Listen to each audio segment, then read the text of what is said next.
Mən uşaq olanda o cavan idi, görəsəm bəstəyə qocaldı yanayım.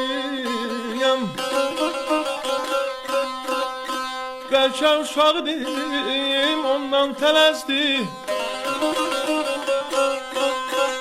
Bəlkə uşaq idim, ondan tələsdi. Mən böyüm deyə qocaldı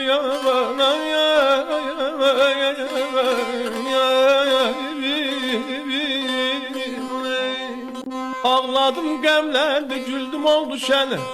Mənimlə yaşadı hər anım təyən.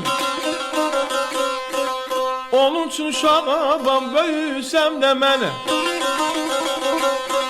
Onun üçün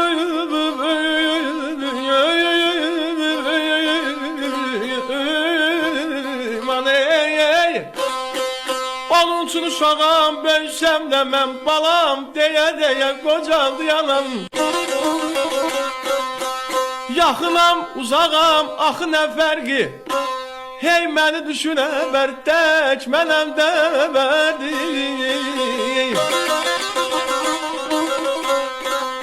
Uşaq ikən saçlarımdan öpərdi. Uşaq ikən saçlarımdan öpərdi. Ətrim duya qocaldı yanam.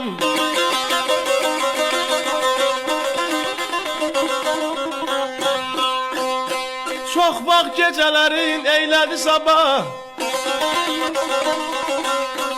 Çox vaxt gecələrin eylədi sabah. Qoyunu körpəsi üçün ən isti sobayam.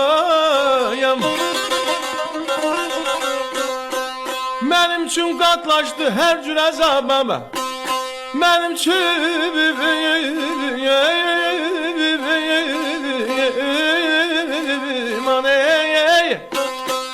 Mənim üçün qatlaşdı hər cür əzaba. Cana qıya qocaldı yanam. Furqanı nə yazsan, nə desən də bil, ananın bir anlıq zəhməti deyil. Ana bir bağbandır, evlad isə gül. Ana bir bağbandır, evlad isə gül.